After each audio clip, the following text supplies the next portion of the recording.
पाकिस्तान बहरिया ने भारतीय सबमरीन को पाकिस्तानी हदूद में दाखिल होने की कोशिश जो है एक बार फिर से नाकाम बना दी है। ISPR के मुताबिक भारतीय सबमरीन ने 16 अक्टूबर को पाकिस्तानी समंदरी हदूद में दाखिल होने की कोशिश की थी और पाक बहरिया ने अपनी पेशा वाराना सलाहियत और मुसलसल निगरानी से बर वक्त इसका पता लगाया और पाक बहरिया के जो लॉन्ग रेंज पेट्रोल एयरक्राफ्ट है उसने भारतीय सबमरीन को बर वक्त टारगेट करके उसको रोक दिया। अच्छा, ISPR के मुताबिक सिक्योरिटी खदशात के बायस पाक बहरिया मुसलसल पाकिस्तानी समुद्री हदूद की निगरानी भी कर रही है। और नाज़रीन, हालिया कुछ बरसों में जो भारतीय आबदोज़ है उसकी जानिब से पाकिस्तानी हदूद में दाखिले की, मैं आपको ज़रा बताऊँ, ये तीसरी कोशिश थी।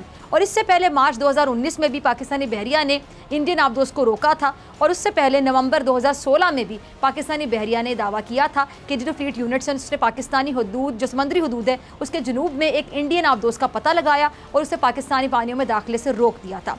अफवाज पाकिस्तान ने भारत की एक और चाल को नाकाम बनाकर भारत का मकरू चेहरा एक्सपोज कर दिया, बेनकाब कर दिया। इस पर बात करने के लिए मेरे साथ मौजूद हैं senior defence brigadier retired Ghazanfar Ali sahab. बहुत शुक्रिया ब्रिगेडियर साहब ज्वाइन करने के लिए, वक्त देने के लिए।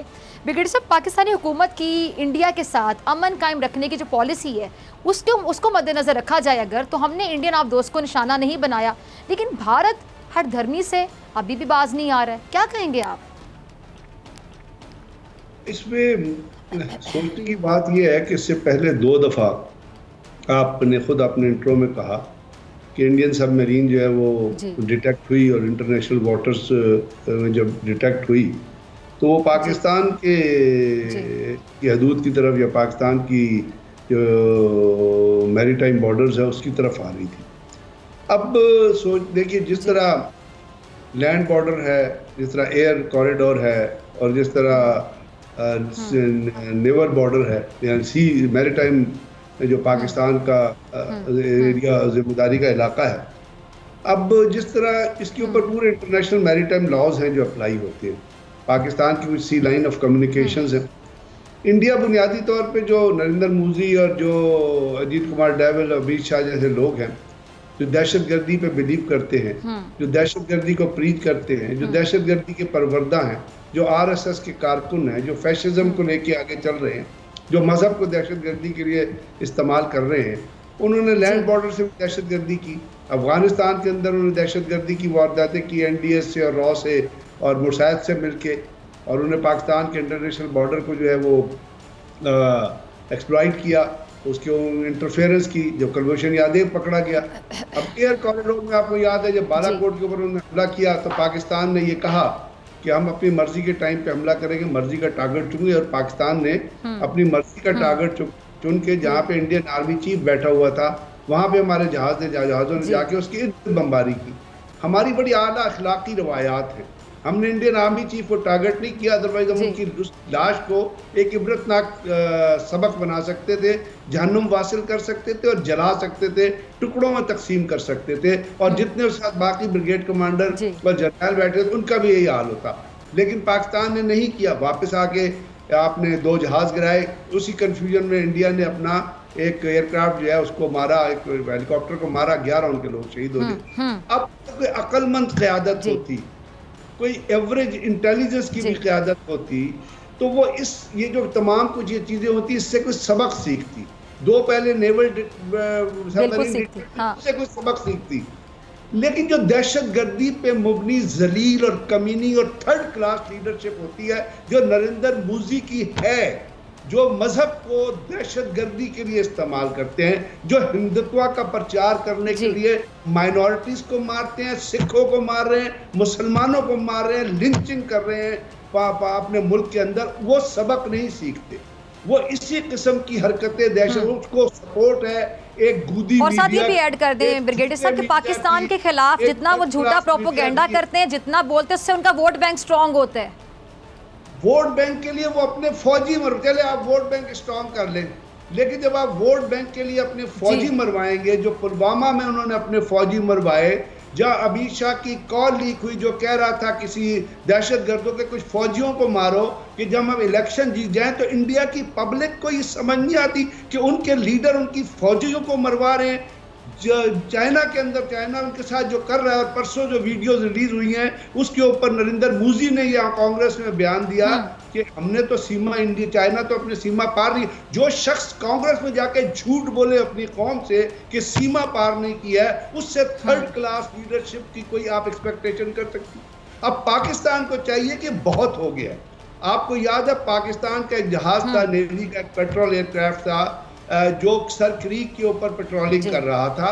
उसके अंदर कोई आर्म्ड इंस्टीट्यूशन नहीं था, कोई इसके अंदर हथियार नहीं था। उसको अपनी आपकी बाउंड्री के, पाकिस्तान की इंटरनेशनल जो आपके कॉरिडोर है उसके अंदर था, जो एयर कॉरिडोर के अंदर था, उसको इंडिया ने टारगेट किया, उसको इंडिया ने मिसाइल मारा और उस जहाज को भी तबाह किया। और हमारे मेरे ख्याल 20 के करीब नेवल ऑफिसर्स जो थे और जवान जो थे वो शहीद हो गए।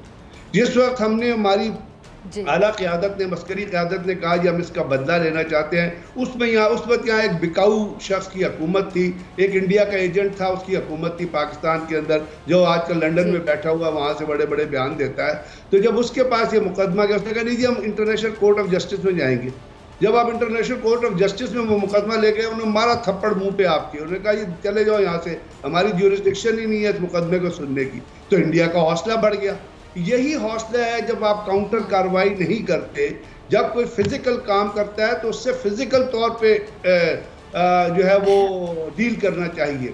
अगर आपको कोई पत्थर मारता है तो आपको भी हक है कि आप उसको ईंट मारे। ये नहीं कि वो कि जो एक टीचिंग है कि कोई पत्थर आपको एक गाल पे कोई चाटा मारे तो आप दूसरा गाल भी आगे कर दे, ये हमारे मजहब की टीचिंग भी नहीं है। तो ये जो बार बार ये दहशतगर्द जो हरकतें कर रहे हैं, इसमें आई पर्सनली फील कि नेक्स्ट टाइम ऐसा कहो तो हमें इंडियन नेवी की जिस किस्म की एफर्ट को टारगेट करना चाहिए, हमें फिजिकल एक्शन लेना चाहिए। क्योंकि ये तो यहाँ थर्ड क्लास लोग हैं, ये तो झूठे लोग हैं, इनके पीछे प्रोपेगेंडा मीडिया है, इनके पास एक ऐसा थर्ड क्लास मीडिया है गौरव, जिसमें वो गौरव गोबर समामी और इस किस्म के लोग बैठे हुए हैं जो झूठ बोलते हैं। पैदा हुए तो उस वक्त झूठ बोलना उनके माँ बाप ने उनको सिखाया, उनके स्कूलों ने सिखाया, उनके कॉलेजेस ने सिखाया, और वहाँ पे औरतें जो बैठी होती वो प्रोग्राम ऐसे कर रही होती जैसे हिस्टीरिया हुआ है या अभी पागल खाने से निकल के आई हैं। फिर उनके वहाँ पे जर्नैल बैठे होते हैं, उनकी शक्लें देख ले, वो अपनी शक्लों पर अपनी मूछों को नहीं संभाल सकते और वहां बैठ के बात कर रहे होते हैं कि जी देखो जी एक ब्रिगेड आ गया जी, पंचीर में ब्रिगेड और ये लोग भारत की नुमाइंदगी कर रहे होते हैं ब्रिगेडियर साहब पूरी दुनिया के सामने, बल्कि जागसाई का सबब बन रहे होते हैं। इस किस्म के जो कार्टून बैठे होते हैं इंडियन मीडिया पे और वो रोजाना पाकिस्तान के ऊपर हर्जा सराई कर रहे होते हैं, आप उनकी नॉलेज का तो हाल देख लीजिए। यानी एक जर्नैल ये बैठ के कह रहा है, वो क्या नाम है उसका, बख्शी, वो जर्नैल ये बैठ के कह रहा है कि जी एक ब्रिगेड आ गया पंचशीर में। आप एक जर्नैल को ये पता नहीं कि एक एसएसजी का ब्रिगेड मूव किस तरह करता है। अमेरिकन सैटेलाइट लगे हुए हैं जो तमाम मूव्स को मॉनिटर कर रहे हैं। एक गाड़ी भी पाकिस्तान का बॉर्डर क्रॉस करेगी अफगानिस्तान की तरफ या जहाज क्रॉस करेगा, वो उसको फौरन पिक कर लेंगे और वो आपकी स्क्रीन के ऊपर आ जाएगा। जब इस किस्म के झूठे लोग और ब्रिगेडियर साहब अर्नाब गोस्वामी उसको 5वां फ्लोर दिखाई दे रहा था उस होटल का, जिसके फ्लोर ही 2 से ज्यादा नहीं थे, और वहाँ पे पाक फौज भी नजर आ रही थी, उनका मेन्यू भी कहता मैं बता दूंगा कि क्या सर। वो जो गोबर स्वामी जैसे लोग हैं वो क्रिमिनल है, उसको आपको पता है पकड़ के पुलिस ले गई थी। किसी एक जुर्म के अंदर एक औरत ने खुदकशी की थी जिसमें उसको चार्ज किया गया था कि उसकी वजह से उसने सुसाइड किया। तो जब इस किस्म का मीडिया आर्किटेक्चर था वो इसी किस्म की, और आप ये देख लीजिएगा ये हरकतें 5-15 दिन बाद फिर करेंगे, क्योंकि अमित शाह की बयान आपसे सुना होगा जिसने कहा कि जी हम सर्जिकल स्ट्राइक करने वाले हैं। अब सर्जिकल स्ट्राइक, हाँ ये मैं आपसे पूछने जा रही थी ब्रिगेडियर साहब, अगर वो इस तरह की धमकियां दोबारा लगाने पा रहे तो कोई झूठा सर्जिकल स्ट्राइक है, झूठा प्रोपेगेंडा आपको लगता है कि करेंगे ये आइंदा आने वाले कुछ दिनों में? फिर पाकिस्तान की फौज का आगे से फिर क्या रिएक्शन होगा, हमारा क्या आगे से फिर जवाब होगा? हमने तो जवाब खुल्लम खुला बता दिया था ना, रिस्पॉन्स हम क्या जी, जब हमने कहा था वी विल हिट यू जी। अब देखिए वॉरफेयर में, मॉडर्न वॉरफेयर में कोई अपनी फौज जो है अपनी इंटेंशन को डिस्क्लोज नहीं करती। Secrecy is the biggest weapon of winning the war, secrecy, security. लेकिन पाकिस्तान ने इसको छोड़ के DGISPR ने नेशनल मीडिया पे कहा कि we will hit you back at the time of our choosing, at the choosing of our target। अपनी मर्जी का टारगेट, अपनी दिन दिहाड़े 10 बजे हमला किया, पूरे कॉरिडोर को जैम किया। एक तैयारा 12 इधर, एक तैयारा गिर गया इंडिया में, और रिपब्लिक टीवी एक प्रोग्राम कर रहा था तो एक मेट्रोलॉजिकल इंजीनियर को बिठाया था, उसको वो एंकर एक पुर्जा दिखाता है जो वो क्लेम कर रहे थे कि F-16 मार लिया हमने पाकिस्तान का। जब उसको वो पुर्जा दिखाया, तो आपके अपने भारतीय जहाज हाँ। उस बंदे ने कहा कि तो मिक का पुर्जा है। तो इस किस्म का झूठा मीडिया जो बैक कर रहा है नरेंद्र मोदी जैसे दहशतगर्द को, उस हिटलर को, उस फैशिस्ट को, उस मसोलिनी को, जिसको अब मुझे लगता है कि यूएई भी सपोर्ट करने के लिए तैयार है, और कश्मीर में जाके कोई वो डेवलपमेंट का प्रोजेक्ट ले रहे हैं, तो शर्म आनी चाहिए यूएई को भी कि जी वो करने क्या जा रहे हैं अपने पर्सनल बेनिफिट्स के लिए, कमर्शियल बेनिफिट्स के लिए। वो कश्मीर जहाँ पे मजालिम हो रहे हैं, वो कश्मीर जहाँ औरतों की इज्जतें लूटी जा रही हैं, वो कश्मीर जहाँ पे बच्चे अगवा हो रहे हैं, वो कश्मीर जहाँ पे लोगों को टारगेट किया जा रहा है, वो कश्मीर जहाँ पे बच्चों को रैंसम के लिए अगवा किया जाता है, वो कश्मीर जहाँ पे इंडियन फौज जुल्म कर रही है, वो कश्मीर जहाँ लोगों को जाके हुकूमत खानों में रखा जाता है, वो कश्मीर जहाँ पे 14 किस्म के सिक्योरिटी लॉज लगे हुए हैं जो इंसानियत की तस्दीन है, arm force special power act, कोटा और किस के सिक्योरिटी एक्ट। तो वो जो इंसानियत की तस्दीक के लॉ जो है नरेंद्र मोदी हिटलर ने लगाए हुए हैं, उसको मैसोलिनी अमित शाह सपोर्ट करता है। वो राजनाथ सिंह जगह कार्टून डिफेंस मिनिस्टर वहां बैठा हुआ है। उस हालात में अगर कोई मुल्क जाके वहां डेवलपमेंट करता है तो उस मुल्क को अपनी पॉलिसी पर नजरसानी करने की जरूरत है। मुसलमानों के लिए अगर वो मुसलमान आप नहीं करते उनको, तो इंसान ही तस्वुर कर लीजिए। आपकी बेटियों के साथ अगर ये हो बहुत तो फिर बहुत शुक्रिया ब्रिगेड साहब। सब्सक्राइब करें और बेल दबाएं ताकि कोई खबर रह न जाए।